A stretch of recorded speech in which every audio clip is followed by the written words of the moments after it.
যে ব্যক্তি এক ওয়াক্ত নামাজ ইচ্ছা করে ছেড়ে দিল, যে ব্যক্তি এক ওয়াক্ত নামাজ ইচ্ছা করে ছেড়ে দিল, সে ভাবলে নামাজ পড়লে কি না পড়লে কি, নামাজ ছেড়ে দিল, মনে রাখবেন ফাঁপাতে কাফা, সে কুফরি করল। অন্য হাদিসের মধ্যে এসেছেন বাইনা রজুলি অবায়না শিরিকুল কুফর তারকুস সালাত, মানে আল্লাহর বান্দা আর শিরিক কুফরের মধ্যে পার্থক্য হচ্ছে নামাজ। আর আপনারা কিভাবে বুঝবেন পাক্কা নামাজি কারা, এটা বোঝার জন্য আপনাদেরকে দুইটা সময়ের প্রতি লক্ষ্য রাখতে হবে। কয়টা সময়? দুইটা। আপনারা দেখবেন ফজর এবং এশারের সময় এই দুই ওয়াক্ত কারা কারা আসে, তারাই পাক্কা নামাজি। তারাই কি পাক্কা নামাজি? তারাই দুনিয়ার মধ্যে আল্লাহর শ্রেষ্ঠ বান্দা, যারা এই দুই ওয়াক্ত নামাজ জামাতে আদায় করে। আর তারা নিঃসন্দেহে মুনাফিক না, আলহামদুলিল্লাহ বলেন। কারণ রাসূল সাল্লাল্লাহু আলাইহি ওয়াসাল্লাম বলে আছেন, সকল সাল্লাল্লাহু আলাইহি ওয়াসাল্লাম বলি যে মুনাফিকদের দুই ওয়াক্ত নামাজ বেশি কষ্ট হয়, তাদের উপর ভারী পড়ে। কয়েকটি নামাজ দুই ওয়াক্ত, এক ফজর দুই এশা। তো আমাদের পাঁচ ওয়াক্ত নামাজের গুরুত্বের মধ্যে এই দুই ওয়াক্ত নামাজের গুরুত্ব দিতে হবে বেশি, ফজর এবং এশা। আপনার নামাজ ঠিক, আপনার সব ঠিক।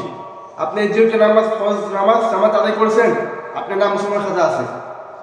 আপনি নামাজ আদায় করেন নাই, আপনার নাম মুসলমান খাতা নাই।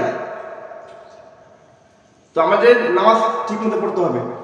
হাদিসের মধ্যে এসেছেন আউয়ালু মা ইউহাসাব বিল আবিদি ইয়াউমাল কিয়ামাতিস সালাত, কিয়ামতের সর্বপ্রথম নামাজের হিসাব হবে।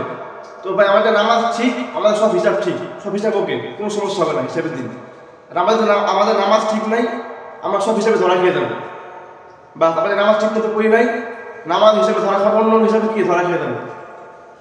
আর হাদিসের নবী কারীম সাল্লাল্লাহু আলাইহি ওয়াসাল্লাম বলে আছেন, যে ব্যক্তি ইচ্ছা করে কোনো কারণ ছাড়া ওজন বসত, ওজন নাই, কোনো কারণ ছাড়া নামাজ ছেড়ে দিল, সে কুফরি করলো, সে মুমিন বান্দা নয়।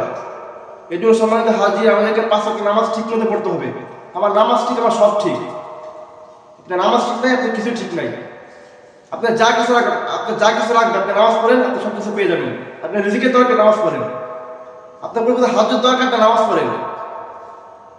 আপনি গুনাহ করতেছেন, নামাজ পড়েন। আপনি জিনা করতেছেন, ব্যভিচার করতেছেন, আপনি নামাজ পড়েন। আপনি নামাজ পড়লে আপনি সব ঠিক হয়ে যাবে ইনশাআল্লাহ। যে ব্যক্তি 40 দিন একটানা নামাজ পড়বে, তার দ্বারা কখনো মুনাফিক কাজ হতে পারে না, তার দ্বারা কোনো গুনাহ হতে পারে না, তার দ্বারা কোনো জিনা হতে পারে না।